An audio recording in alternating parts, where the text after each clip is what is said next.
ประธานตลอดจนครูบาสังฆเถระเจ้าภิกขุสงฆ์สามเณรจุตนจุองค์ด้วยความเคารพขอเจริญสุขเจริญปอนญาติโยมศรัทธาสาธุชนติ่นจองห้องวัดจุหนุ่มเท่าใจยิงขอน้อมต้อนรับทุกท่านเข้าสู่รายการมรดกธรรมกำเมืองต่างสถานีวิทยุพระพุทธศาสนาแห่งชาติและสังคมคลื่นเพื่อการศึกษาพระพุทธศาสนาและวัฒนธรรมส่งสัญญาณกระจายเสียงจากวัดฝ่ายหินตำบลสุเทพอำเภอเมืองเชียงใหม่จังหวัดเชียงใหม่ในระบบคลื่นความถี่ FM 104.50 เมกะเฮิรตซ์สถานีวิทยุพระพุทธศาสนาวัดหนองไก่ตำบลสันปะยางอำเภอแม่แตงจังหวัดเชียงใหม่ส่งสัญญาณกระจายเสียงในระบบคลื่นความถี่ FM 99.75 102.0 และ 89.25 เมกะเฮิรตซ์สถานีวิทยุ CM77 วิทยุอินเทอร์เน็ตล้านนาส่งสัญญาณกระจายเสียงในระบบคลื่นความถี่ FM 97.5 เมกะเฮิรตซ์สถานีวิทยุชุมชนคนนาน้อยจังหวัดน่าน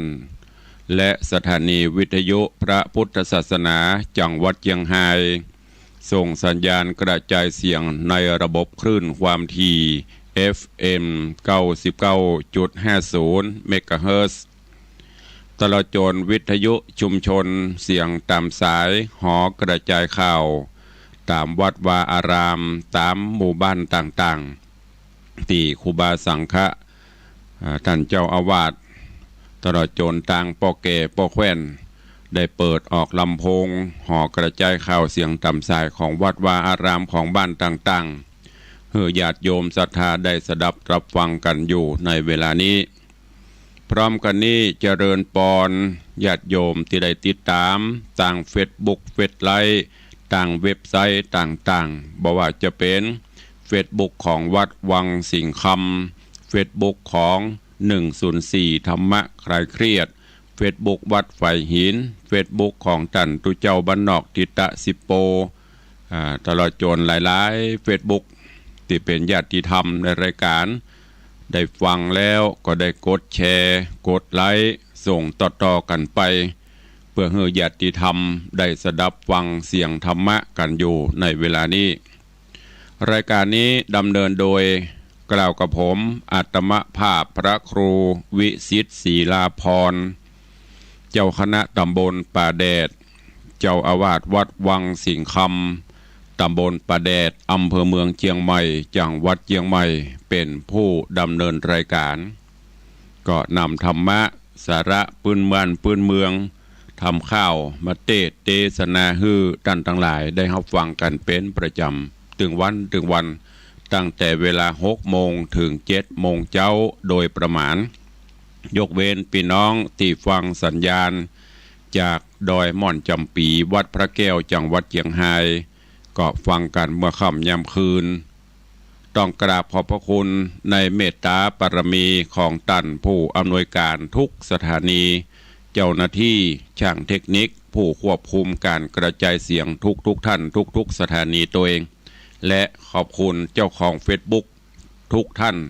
ที่ได้กดแชร์กดไลค์กันลำดับต่อไปเชิญญาติโยมทั้งหลายได้ติดตามรับฟังธรรมเทศนาปื้นเมืองเหนือว่าจะเป็นจะได้ก็เชิญทุกท่านตั้งอกตั้งใจฟังณโอกาสบัดนี้นะโมตัสสะภะคะวะโตอะระหะโตสัมมาสัมพุทธัสสะสาธุโวฟังลาโสตุจนะสัพปุริสะตังลาย จางหญิงและชายหนุ่มเทาที่ใดป้ากันเราติดตามถ่อมทาและดาฟังยังพระธรรมเทศนาจ้างเจ็ดหัวบัวปันกาบลำดับลาบมาเทิงตอนที่สองเนอเจ้าขอเจอเฮินศรัทธาตั้งหลายหนุ่มเทาจุงตั้งจิตใจเราถ่อมทะเลฟังต่อไปไปนานี้แหละนะ